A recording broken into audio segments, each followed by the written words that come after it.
Masechet Baba Batra, Daf Vav Amud Bet. On va commencer par Vav Amud Aleph, les 12 dernières lignes de la page. Amar Avuna, Bechave lo have hazaka, ve'afal gav de'avad le himlate, de'amar le amina le chipayast li lo litra ashitai. De quoi s'agit-il? D'un sujet totalement nouveau. Nous allons apprendre Be'ezrat Hashem dans le 3e chapitre de Masechet Baba Batra, Hezkat Habatim. Ce pérec de Hezkat Habatim va nous enseigner les lois de la Hazaka. Vous connaissez cette notion de Hazaka. En 3 fois, on a une Hazaka. N'est-ce pas?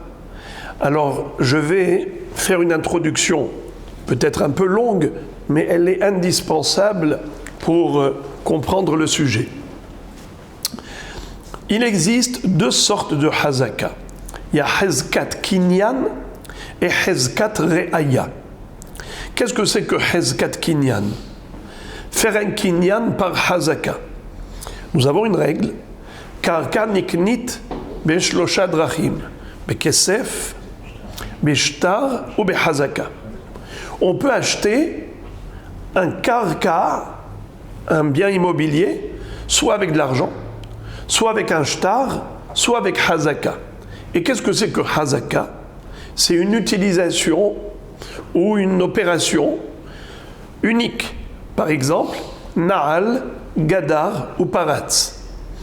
Si le vendeur de ce bien immobilier veut vendre ce bien, par exemple Réhouven vend le bien à Shimon avec le Kinyan Hazaka, Shimon, l'acheteur, doit venir et faire une action de propriété, un acte symbolique de propriétaire dans ce bien immobilier. Par exemple, si c'est un champ, il lui met un guéder, ou bien au contraire, il casse le guéder, paratz, ou bien Na'al, il a mis un man'oul, il a mis une serrure. Na'al, Gadar, Paratz, ce sont des actes symboliques qui représentent l'acquisition. Pourquoi?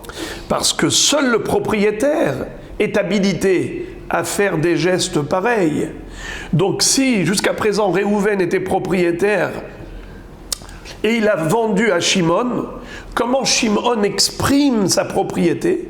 En faisant un acte symbolique que seul le propriétaire est habilité à faire, tel que Na'al, Gadar ou Paratz. Ça s'appelle Hezkat Kinyan. Nous, on ne parlera pas de ça du tout. On va parler de l'autre Hazaka, Hezkat Re'aya. Qu'est-ce que c'est Hazaka de Re'aya? Re'aya, ça veut dire une preuve. Ce qu'on va étudier, par exemple, dans le 3e chapitre de Baba Batra, Hezkat Habatim, on va parler de quelqu'un qui, par exemple, a occupé un bien immobilier pendant des années, et voilà que l'ex-propriétaire arrive et lui dit « Mais qu'est-ce que tu fais là ?» Il lui dit « Mais tu es un squatteur, bouge d'ici. » Il lui dit « Pas du tout, tu me l'as vendu. Mais je t'ai acheté ce bien immobilier. » Il lui dit « Tu l'as acheté? Montre-moi la preuve, montre-moi le shtar, l'acte notarié. » Il lui dit « Je l'ai perdu. » Eh bien, que faire? Est-ce qu'on va le virer parce qu'il n'a pas de preuve d'acquisition? Réponse non. S'il est resté 3 ans en train d'occuper ce lieu et l'ex-propriétaire n'a rien dit, c'est une preuve qu'il lui a vendu. La hazaka, c'est-à-dire le fait d'avoir utilisé ce bien immobilier pendant 3 ans sans la moindre réclamation de la part de l'ex-propriétaire, sous-entendu qu'il lui a vendu en bonne et due forme. Alors où est le shtar? Il a perdu. Il n'est pas obligé de garder toute sa vie, car il est suffisant que 3 ans se soient écoulés sans réaction de la part de l'ex-propriétaire. Ça s'appelle Re'aya, grâce à la Hazaka. La chazaka devient une preuve d'acquisition. Maintenant, on va parler d'une chazaka qui est beaucoup plus courte. C'est-à-dire qu'on n'a pas besoin d'attendre 3 ans d'occupation, 3 ans d'utilisation pour dire que certainement il lui a vendu et qu'il a acheté en bonne et due forme. Dans le même ordre d'idées, c'est-à-dire qu'on pourrait avoir une preuve de propriété de par le silence du propriétaire, de l'ex-propriétaire. S'il se tait et il ne réagit pas, c'est une preuve qu'il a vendu. Alors, jusqu'à présent, je vous ai parlé de ce qui est écrit dans Hezkat Habatim, d'une vente de karka. Et pour avoir la preuve qu'il lui a vendu ce bien immobilier, il faut 3 ans d'utilisation. Mais maintenant, nous allons apprendre qu'il est possible d'avoir une preuve qu'il a vendu avec 1 seconde de silence. Comment ? Il ne s'agit pas de biens immobiliers, il s'agit d'utilisation de ces biens. Exemple, Réhouven et Shimon. Les deux ont un jardin qui est commun. On voit que Shimon, il rentre chez Réhouven et il prend l'arrosoir et il va arroser son jardin à lui. Réhouven est là. Shimon, il rentre dans le jardin de Réhouven, il prend le tuyau, il tire, et devant lui, il arrose son propre champ. Et Réhouven ne dit rien. Qui ne dit mot consent, c'est-à-dire, c'est une preuve que soit il lui a donné le droit, il lui dit tu peux t'en servir, soit il lui a payé ce droit, c'est-à-dire qu'il lui a donné de l'argent, il lui dit écoute, tu me donnes ce droit d'utilisation, un forfait, je te paye par exemple 10 000 shekels et tu me laisses toujours arroser. Si, par exemple, après 2, 3, même une utilisation, Shimon vient pour utiliser une 2e fois. Et Réhouven dit « qu'est-ce que tu fais là ?» Il dit « Mais c'est toi qui m'as vendu le droit d'arrosage. Je t'ai payé pour ça. » Réhouven dit « Jamais de la vie. Tu ne m'as jamais rien payé. Je t'ai jamais vendu. Tu as une preuve ?» Il dit « Non, j'ai pas de preuve. On n'a pas écrit, mais je t'ai payé. Tu étais d'accord. » Qui a raison ? Est-ce que c'est Réhouven qui dit, Réhouven, le propriétaire de cet arrosoir, de ce tuyau, qui dit « Mais ma pitome, qu'est-ce que tu fais chez moi ? Ne rentre pas chez moi pour prendre de l'arrosoir. » Ou bien Shimon, qui prétend qu'il a payé pour ce droit d'utilisation. Eh bien, c'est Shimon qui a raison. Car s'il s'est servi devant Réhouven, ne serait-ce qu'une fois, et Réhouven n'a rien dit, il est resté muet comme un poisson, alors qu'il le voyait rentrer chez lui, tirer le tuyau et arroser son jardin, et il s'est tu, c'est une preuve qu'il a acheté ce droit. Car s'il n'avait pas acheté ce droit, personne ne reste muet, personne ne reste sans réaction devant un squatteur, devant un voleur. Tu rentres chez moi et tu te sers, mais c'est quoi ça ? Dès la première fois, il aurait dû réagir. S'il n'a pas réagi dès la première fois, et que l'autre après prétend qu'il a acheté ce droit, eh bien on le croit. Si l'autre dit, par exemple, la première fois il s'est servi, le propriétaire Réhouven n'a pas réagi. Shimon, il vient une 2e fois. Réhouven lui dit, qu'est-ce que tu fais là ? Il lui a dit, mais la première fois, tu n'as rien dit, eh bien la 2e fois aussi, je me sers. Est-ce que ça marche ? Est-ce qu'il peut s'appuyer sur le silence de la première fois pour se servir une 2e fois et une 3e fois ? Réponse, non. Ce n'est que s'il prétend qu'il a acheté ce droit. Seulement, il n'a pas de preuve. Il n'y a pas eu de témoin. Il n'y a pas eu de shtar. Alors, dans ce cas-là, qui dit vrai ? Est-ce qu'il a acheté ou il n'a pas acheté ? Alors là, on peut dire que le silence de la première fois, c'est une preuve qu'il lui a vendue. Le silence de Réhouven, c'est une preuve qu'il a vendue à Shimon, un forfait, un droit d'utilisation. Mais si Shimon ne prétend pas qu'il a acheté, il dit, moi je suis venu, j'ai squatté, je suis rentré dans ton jardin, j'ai pris l'arrosoir et j'ai tiré devant toi et t'as rien dit. Alors j'ai dit, tiens, cet homme-là, il est généreux. Alors je me suis dit, allez, je vais y aller. Il s'est tué une fois, il va certainement se taire une deuxième fois. Et il commence, il se sert. L'autre lui dit, eh oh, je t'ai fait un cadeau une fois, je me suis tué parce que j'ai eu pitié de toi, mais une fois n'est pas coutume. Si l'autre dit, en effet, j'ai pas acheté le droit, mais je m'appuie sur ton silence de la première fois pour faire une deuxième et une troisième fois, ça s'appelle Hazaka she'en imma ta'ana. C'est une utilisation sous les yeux du propriétaire, mais sans argument. Ça veut dire qu'il ne donne pas d'argument valable. J'ai acheté, tu m'as vendu le droit. Il ne dit pas ça. Il dit juste, comme j'ai vu que tu t'es tu, alors j'ai voulu profiter. Comme il dit, il lui a donné un doigt, il veut prendre toute la main. Eh bien, ça ne marche pas. Voilà comment Tosfot, qui est dans Rashi, explique. Nous avons Rashi, et au milieu de Rashi, il y a une annotation de Tosfot. Regardez là, en plein milieu, on va dire la cinquième ligne. La cinquième des grandes lignes de Rashi. Vous voyez, c'est écrit Tosfot. Arzik le hordé. Et c'est là que vous avez une longue explication qui est très belle. Tout ce que je viens de vous dire maintenant, c'est de là que je l'ai pris. C'est une introduction à tout le sujet qu'on va étudier. La Gemara, maintenant, elle va nous donner toutes sortes d'exemples d'utilisation du voisin qui prétend qu'il a acheté ce droit d'utilisation. Donc c'est une hazaka avec ta'ana. D'accord ? C'est une hazaka avec un argument valable, où il dit « j'ai payé pour cela et tu m'as vendu le droit d'utilisation ». Alors on va commencer. Le premier cas, vous allez me dire « mais quel rapport ? Comment la Gemara est rentrée là-dedans ?» On est hors sujet.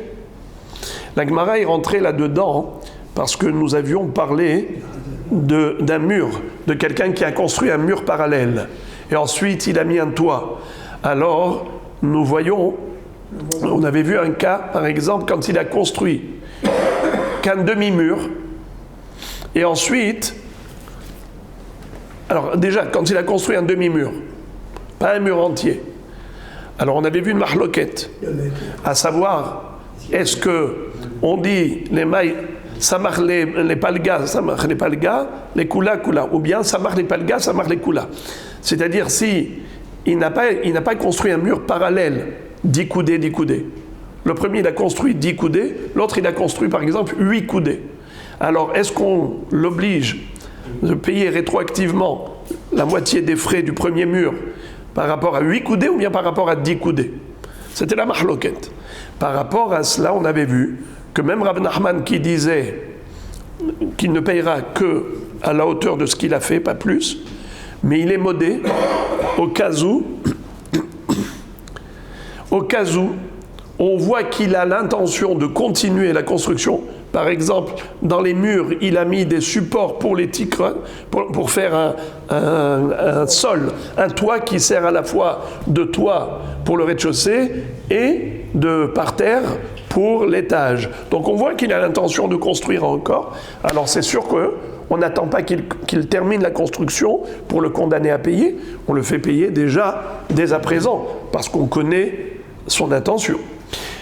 Alors maintenant, puisqu'on a parlé de cela, que dans le mur, on met des emplacements pour poser des poutres ou ainsi de suite, alors maintenant on va parler de murs avec des ouvertures pour pouvoir poser, soit emboîter dedans des poutres pour construire, soit pour toutes sortes d'utilisations, mettre des choses à l'intérieur, peu importe. Ça s'appelle BKV. BKV en araméen, ça veut dire halonot, des lucarnes, des fenêtres. Alors en fait, c'est-à-dire qu'il a fait des trous dans le mur au moment de la construction. Réhouven, quand il a construit le mur au milieu, d'accord ? Il a construit son mur au milieu du Khatser et il a mis des orifices, c'est-à-dire des petites ouvertures qui laissent penser qu'en fait, ce sont des ouvertures comme préparation pour introduire des poutres pour le voisin. D'accord ? Alors, qu'est-ce qui se passe ? Voilà que Shimon, le voisin, il construit un mur lui aussi parallèle et il se sert de ces ouvertures pour poser ses poutres. D'accord ? Alors maintenant, quel va être le vikouah ? Quel va être maintenant le conflit, le litige ? Réhouven dit à Shimon, paye-moi la moitié des frais de la construction de mon mur que tu utilises pour ton mur, pour tes poutres. Shimon lui répond, je t'ai déjà payé. Car la preuve, toi-même, tu as ouvert déjà des trous pour se faire. Tu ne l'aurais jamais fait, tu n'aurais jamais fait des trous si je ne t'avais pas payé.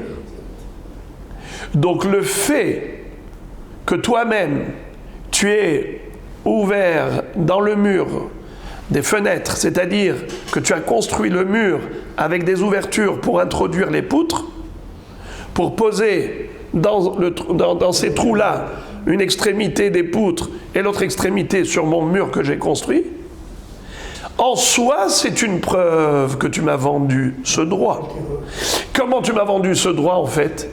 C'est-à-dire que je t'ai payé déjà 50% des frais de ton mur, afin que je puisse moi-même l'utiliser, ton mur.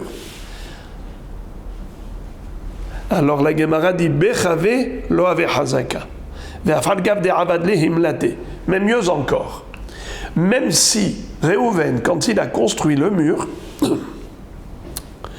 il a mis même carrément des petites planches de bois pour servir d'amortisseur. Parce qu'ils avaient l'habitude, quand ils posaient le bois sur les murs, les poutres de bois pour construire un toit, ils mettaient un petit amortisseur entre les poutres et le mur. Pourquoi ? Ils mettaient ces cales pour pas que l'humidité des poutres abîme le bois. C'est-à-dire qu'ils mettaient un genre d'étanchéité entre le mur et les poutres de bois. Alors, tout cela, et aussi pour pas abîmer le mur. Donc ils mettaient comme ça une petite cale. Alors Réhouven, quand il a construit le mur, non seulement qu'il a ouvert des lucarnes, il a même mis carrément ces petites cales de bois pour ensuite poser des poutres dessus. Alors l'autre lui dit, Shimon, quand il construit son mur, il lui dit, tu vois, toi-même tu as tout fait pour préparer mes poutres, n'est-ce pas ? L'introduction de mes poutres, ce qui veut dire que je t'ai payé pour ça, sinon pourquoi tu l'as fait ? La Gemara dit ce n'est pas une preuve. Pourquoi ce n'est pas une preuve ? De amarle, amina, le chipayastli lolitra ashitai. C'est parce que je me suis dit, peut-être qu'un jour viendra et tu construiras un mur parallèle au mien. Et tu voudras poser des poutres sur ton mur et sur mon mur. J'avais peur d'abîmer mon mur. J'ai été prévoyant. Un homme averti en vaut deux. Mieux vaut être prévoyant. Qu'est-ce que j'ai fait ? Déjà dans la construction de mon mur, j'ai déjà envisagé cette éventualité que tu te serves de mon mur pour introduire tes poutres. Et comme je ne voulais pas que le jour qui viendrait où tu vas me dire « S'il te plaît, laisse-moi faire des trous dans ton mur, car je voudrais introduire mes poutres. » Et à ce moment-là, tu vas fragiliser mon mur.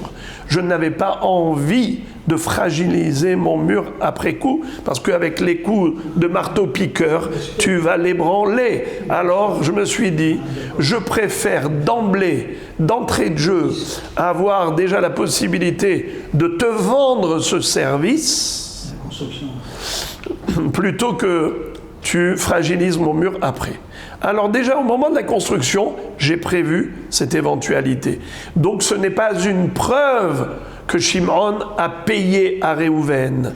Comme la Mishnah avait dit, « Behezkat shelo Natan ad sheyavi re'aya she Natan » puisque Shimon n'était pas obligé de participer aux frais de la construction du mur de Réhouven. C'est-à-dire qu'il devait construire, mais jusqu'à quelle hauteur ? 4 coudées. Mais de 4 à 10, Réhouven, il a fait à ses frais, car Shimon n'était pas obligé de participer. Alors, il a fait à ses frais. Maintenant, qu'est-ce qu'il raconte ? Shimon, quand il a construit un mur parallèle et il veut se servir de ses lucarnes pour introduire ses poutres, qu'est-ce qu'il dit ? Eh oh, c'est sûr que j'ai participé à hauteur de 50% parce que sinon, il n'aurait jamais fait ses lucarnes. Est-ce que c'est une preuve ? Est-ce qu'il a raison ? Réponse non. Ce n'est pas une preuve. C'est pas parce que l'autre a préparé le travail que ça veut dire qu'il a forcément vendu le droit d'utilisation ou qu'il a déjà payé les 50%. Vous avez compris le point de jonction du nouveau sujet avec le sujet précédent. Maintenant, on va passer à d'autres exemples du nouveau sujet. Quel est le nouveau sujet, Rabotai ? Hezkat Re'aya. C'est-à-dire une utilisation qui est une preuve qui lui a vendu ce droit d'utilisation, de par le silence du propriétaire. Encore, Amar Rav Nachman, Ahzik le horde, lo ahzik le kshore. Le kshore, ahzik le horde. Rav Yosef Amar, Ahzik le horde, ahzik le kshore.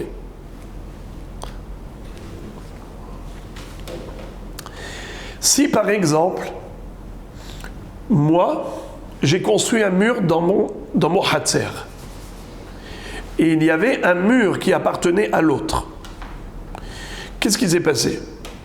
Moi, j'avais besoin de poser des poutres pour faire un toit. J'avais besoin d'un support pour mes poutres. Qu'est-ce que j'ai fait ? Je me suis permis de poser les poutres sur le mur du voisin. Et le voisin s'est tu. Alors regardez, si quand j'ai mis des grosses poutres sur son mur, il s'est tu, il n'a rien dit. Après,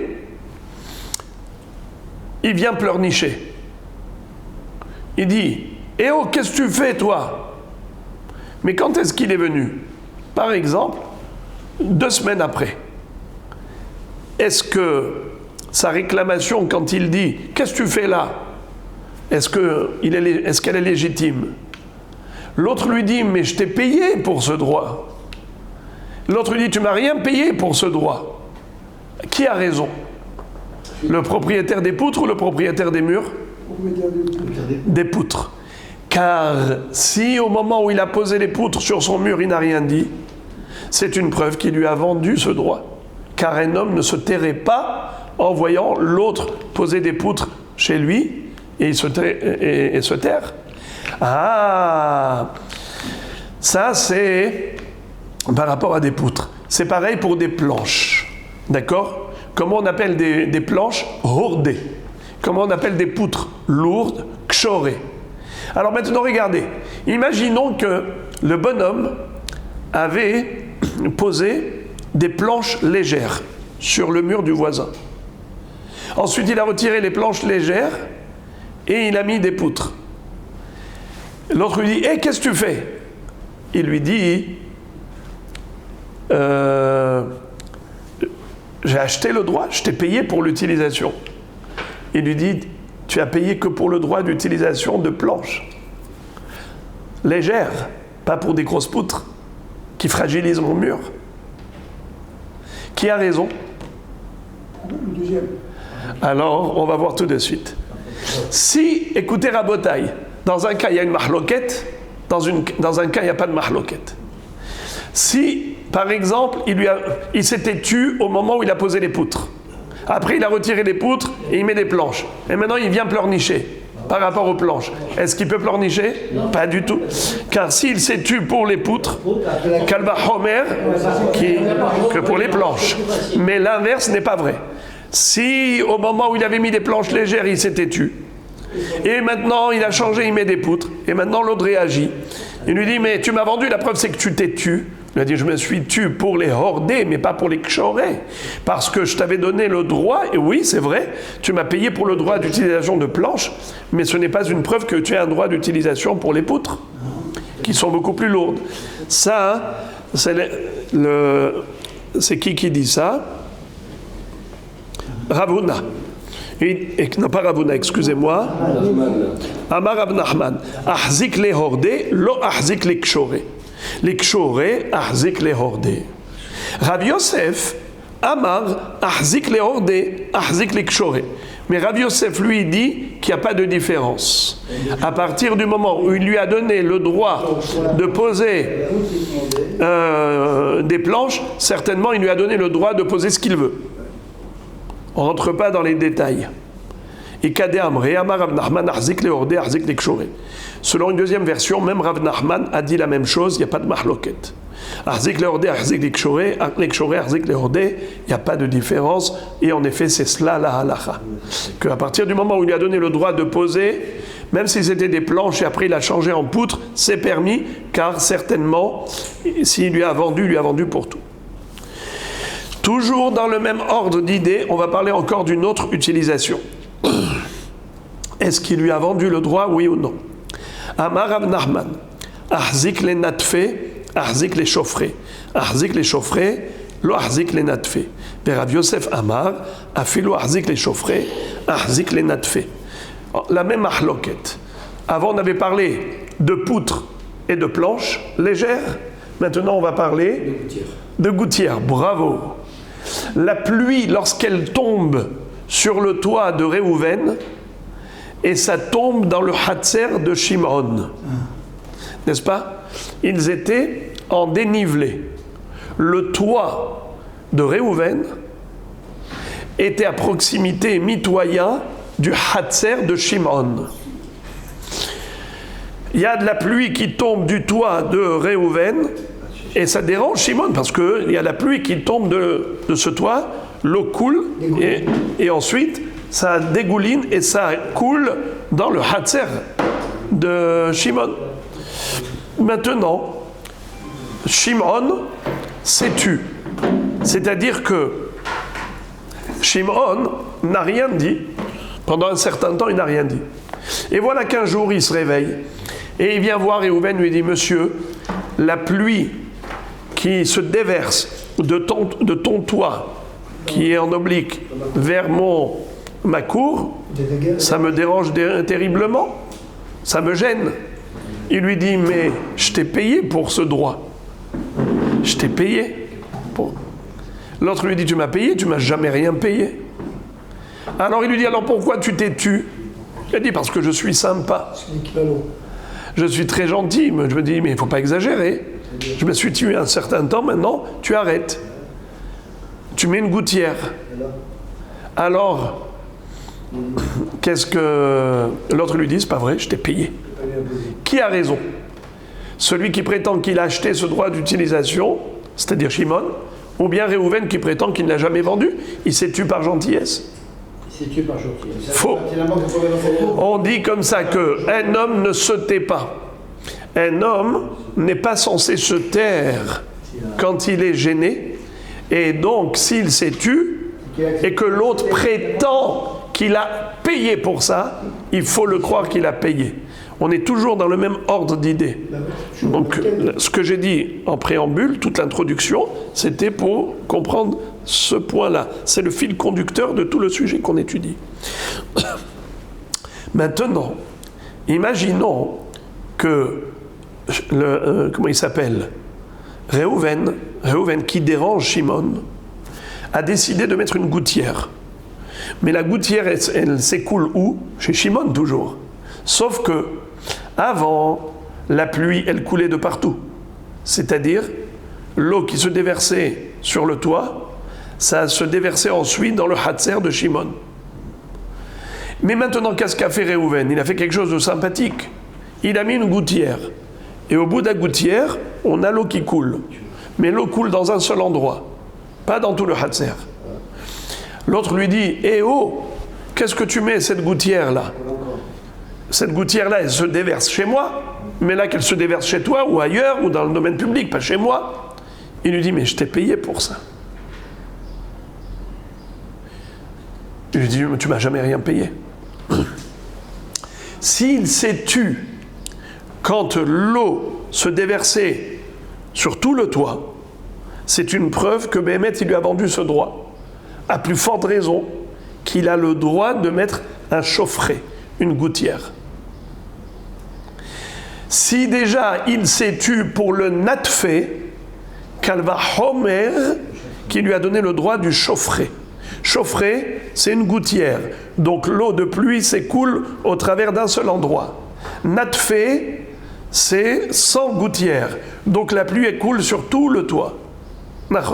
Si il s'est tu quand il s'était natfé, à plus forte raison qu'il doit se taire quand c'est chaufferet, il ne peut pas venir réclamer en lui disant « mais je t'ai vendu que le droit de natfé ». Non, s'il lui a vendu le droit de natfé, Kalva Homer qui lui a vendu le droit de chaufferet. Il ne peut pas maintenant lui dire ça oui, ça non.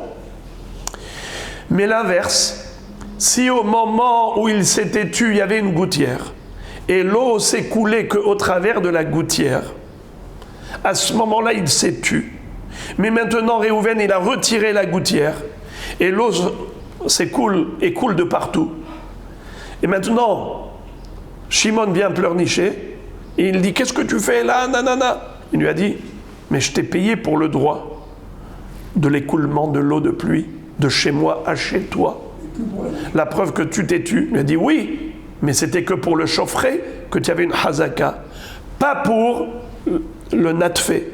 Eh bien, mahloket. Selon Rav Yosef, ahzik les chaufferets, ahzik les natfé. Ahzik les natfé, ahzik les chaufferets. Ça, c'est Rav Yosef. Mais Rav Nachman établit un distinguo entre ahzik les natfé, oui, ahzik les chaufferets. Mais ahzik les chaufferets, lo ahzik les natfé. C'est quoi natfé? C'est quoi chaufferet? Chaufferet, c'est gouttière. Natfé, c'est de partout. Notef. Aval itzrifa de urvani l'eau. C'est-à-dire, on a dit que si l'eau coulait sur le toit de chez Réhouven à Shimon, au Hatzer de Shimon, eh bien, si Shimon prétend que ça le gêne, Réhouven, s'il dit « je t'ai payé à toi, Shimon, pour accepter cette gêne, que ça coule chez toi », il ne peut pas aujourd'hui lui dire « c'est pas vrai, tu ne m'as jamais payé pour ça ». Car le fait qu'il se soit tu pendant un certain temps, c'est la meilleure preuve qu'en effet, il lui a vendu ce droit d'utilisation. Mais quel est le din si maintenant il veut changer de toit?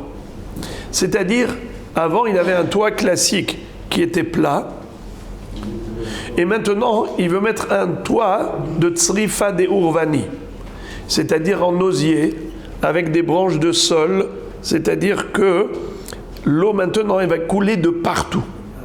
L'eau va se faufiler de partout, et donc il va y avoir de l'eau qui va couler mamache dans tous les endroits. Là, c'est beaucoup plus gênant. Est-ce qu'il peut prétendre, écoute, je t'ai payé ce droit, j'ai acheté ce droit, et donc, laisse-moi tranquille? Non. Même s'il avait la hazaka pour natfé, pour chaufferet, mais pas pour tsrifa de urvani, pas pour un tsrif de harava. Rav Yosef Amar a fait l'autre tsrifa de urvani. Rav Yosef était indulgent même pour un toit en osier, même si c'est encore plus gênant. Il n'y a pas de différence entre gênant beaucoup ou gênant un peu. S'il était d'accord d'accepter la gêne, et il lui a vendu ce droit que l'eau de pluie coule chez lui. Alors regardez-moi ça. On avait vu que d'après Rabbi Yosef, même s'il lui a vendu le droit de chauffer, eh bien il a acquis même le droit de natfé. Et pas seulement de natfé, même de tsrifa des orvani. Voyez-vous jusqu'où Rabbi Yosef est indulgent. Comment il pouvait les vendre? C'est-à-dire qu'il dit, je t'ai payé pour ce droit, que l'eau de pluie de chez moi, elle coule chez toi, il n'y a pas de différence comment elle coule. Chaufferé, natfé, tsrifa de orvani, tu m'as vendu ce droit, ne commence pas maintenant à me dire de passer entre les gouttes de pluie, c'est le cas de le dire oui, comme ça, non. Il lui a vendu le droit que l'eau de pluie se déverse chez lui, peu importe comment. Alors que Rav Nachman, selon une version, pas du tout. Je t'ai vendu le droit pour chauffer, pas pour natfé, ou bien pour natfé, mais pas pour tsrifa de orvani. Tout est en fonction de la gêne occasionnée. Et la Gemara raconte Avad Rav Yosef Ovda bitsrifa de orvani. Rav Yosef, non seulement qu'il a enseigné théoriquement, mais il a appliqué pratiquement. Rav Yosef, en tant que Dayan, il a eu l'occasion que deux personnes sont venues le voir, Réhouven et Shimon. Il y en a un qui a dit, Rabbi, qu'est-ce qu'on fait? Regardez comment il me gêne. Il a mis une tsrifa de orvani. J'étais d'accord à l'époque quand il avait un toit normal. Rav Yosef a dit non. Si tu étais d'accord que tu lui as vendu ce droit d'utilisation et que tu étais d'accord de lui donner ce droit que la pluie coule dans ton hatzer, il n'y a pas de différence comme ci ou comme ça. Puisqu'on a parlé d'utilisation de hatzer, on va parler encore d'autres utilisations. Amar Rav Nachman Amar Rabba Baravua Hamaskir Bait Lahavero Bebira Gedola Mishtamesh Bezizeha Ubekotleha Ad 400 Ubeovi Kotel Bemakom Shenahagu Aval Betarbatz Apadne Lo Verav Nachman Dide Amar Afilu Betarbatz Apadne, aval rehava she'achorei habatim lo, verava amar afilu rehava she'achorei habatim. Alors, comme je vous l'ai dit en préambule, il s'agit là de quelqu'un qui a payé pour acheter un droit d'utilisation. Ici, il s'agit précisément d'un propriétaire qui avait un grand bâtiment. Il avait des studios qu'il louait. Donc c'était un immeuble comme ça qui était fait de plusieurs studios. Tous les studios donnaient sur la cour. Il y a une cour commune. Et maintenant, lui, le bonhomme qui a loué le studio, quand il sort dans la cour commune, est-ce qu'il a le droit de se servir de n'importe où dans la cour? Oui. Il n'est pas obligé de se servir juste de l'espace de la cour qui est en face de son studio. Non. C'est une cour commune, il peut aller partout. Il peut même se servir des murs. Si par exemple dans les murs, il y a des trous et qu'on a l'habitude de déposer des choses, parce que c'était comme des étagères, à l'intérieur des murs, il y avait des renfoncements parfois pour poser des choses, des niches. Il a le droit de faire entrer dans ces niches. Ou encore, les zizim hayotzim minakotel. C'est quoi zizim hayotzim minakotel? Ils avaient également des barres qui sortaient des murs pour accrocher des choses. Par exemple, il voulait mettre par exemple son sac à dos ou accrocher son manteau, mettre ses skis et ainsi de suite. Ils avaient l'habitude de mettre sur les zizim toutes sortes de choses. Eh bien c'est moutar. Zizim ayotzim minakotalim. Eh bien même plus encore, carrément sur le ovi hakotel, sur l'épaisseur du mur, sur le mur même. Si c'est comme ça le minhag qu'ils avaient l'habitude de poser à l'étage, ils posaient sur le mur, c'est moutar. Toutes les utilisations sont permises pour le locataire, à partir du moment ou c'est le minhag répandu de se servir comme ça, c'est une utilisation normale. Tu ne peux pas lui dire non, juste ici, pas là, non. Ça fait partie de la location. Mais il y a quand même une limite. C'est où est-ce qu'il n'a pas le droit de se servir? C'est Betarbatz Apadne. C'est quoi Tarbatz Apadne?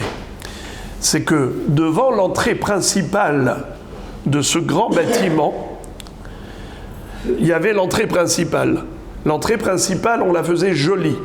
Comment jolie? On mettait un petit jardin devant les escaliers, et comme ça, c'était un espace de verdure sympathique. Là-bas, il n'a pas le droit de l'utiliser. De suspendre des trucs sur le mur et machin. Eh bien, ça, c'est la première opinion. Rav Nachman est indulgent, est tolérant. Il dit Afilu betarbatz apadne. Même dans cet espace-là, qui est devant l'entrée, même cela est permis pour le locataire du studio. Aval rehava she'achorei habatim lo. C'est quoi rehava? Il y a hatzer et il y a rehava. Hatzer, c'est la cour qui est devant l'entrée du studio, de la maison. Rehava, c'est la cour qui est derrière le bâtiment. Derrière le bâtiment, il n'y a pas de comment on appelle ça, de porte qui donne dessus. On peut y accéder par d'autres entrées, c'est-à-dire il y a des passages. C'est pas fait pour l'utiliser là-bas. Lorsqu'il s'agit de hatzer, le hatzer c'est fait pour être utilisé. Tu as payé une location du studio, tu peux te servir du hatzer. Et on a dit tous les détails de l'utilisation. Mais rehava she'achorei habatim, c'est-à-dire la cour qui est derrière, ça n'a pas été inclus dans la location. C'est commun, hein, non? Elle est commune cette. Ça appartient au propriétaire. Il n'y a que lui qui a le droit d'utiliser la rehava. Tout le monde peut y accéder maintenant? On peut y accéder, mais on n'a pas le droit. C'est privé. C'est une question de contrat. Amar Avina, Haikshora de Metalalta, Atlatin Yomin, Lo Ave Hazaka. Bata Atlatin Yomin, Ave Hazaka. Quel est le din si quelqu'un a mis des poutres sur le mur du voisin pour que le mur du voisin soutienne ses poutres, mais en fait il n'a pas construit un mur parallèle pour une vraie construction. Il a construit là-bas juste une cabane pendant l'été. C'est-à-dire, il s'est fait un petit cabanon dans sa cour. Mais comment il a fait tenir le toit de ce petit cabanon?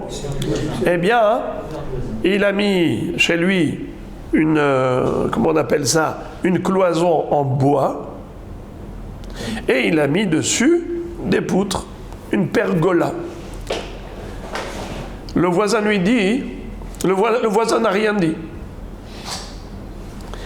Après ça, le voisin vient et lui dit, mais qu'est-ce que tu fais là? Il lui a dit, mais je t'ai payé le droit de poser mes poutres. Il lui dit, pas du tout. Qui a raison? Le propriétaire du mur ou bien le voisin qui a construit sa cabane et il a posé le toit sur le mur du voisin? Oui, il y a une tana. Il lui dit, j'ai acheté. Donc là, La preuve, c'est que tu t'es tu au début. au début, alors. Il s'est tué, donc Alors qu'elle a vu. Qui a raison? On avait dit le silence, c'est acheté, il a dit qu'on avait acheté. Alors, écoutez maintenant la différence. Avant, on avait dit que le silence est une preuve. S'il s'est tu ne serait-ce qu'un instant, c'est une preuve que Béhémet, il lui a vendu, parce qu'un homme ne se tait pas. Mais là, étant donné que c'est une soukha, c'est-à-dire il a construit une petite baraque, alors l'autre dit, pourquoi je me suis tu? Parce que je me suis dit, c'est provisoire. Cette baraque-là, bon, je ne vais pas te faire la remarque, parce que certainement dans quelques jours tu vas la retirer. C'est pour ça que je me suis tu par sympathie de voisinage. Parce que je me suis dit, allez, en me taisant, on aura de bonnes relations sympathiques. Mais là, mais si pendant 30 jours, il a laissé, il s'est tu, alors là, c'est vraiment une preuve qu'il lui a vendu. Car un homme ne se tait pas pendant 30 jours. Sympathique, sympathique, voisinage, voisinage, mais il ne faut pas exagérer. Je t'ai donné un doigt, ne prends pas la main. Je t'ai donné 29 jours, ne me prends pas 30 jours. D'accord ? Alors, il se tait un jour de 29 jours. Mais il ne se taira pas 30 jours. S'il s'est tu 30 jours, c'est fini. Quand l'autre prétend qu'il a payé pour acheter le droit, il faut le croire. Et quelle est la preuve qu'il a raison ? Qu'il a réellement vendu ce droit, c'est qu'il s'est tu pendant 30 jours. Le silence du propriétaire pendant 30 jours est une preuve qu'il a réellement vendu ce droit d'utilisation de poser le toit de la cabane sur son mur. Et il ne peut plus maintenant lui réclamer quoi que ce soit. Quand il dit « j'ai payé », même s'il n'a pas de preuve, la preuve qu'il a payé, c'est le silence du propriétaire, qui ne dit mot consent. Et maintenant, la Gemara nous dit quel est le din s'il s'agissait d'une soukha de mitzvah. Moi, je vous ai parlé d'une cabane classique pour aller prendre un barbecue là-bas.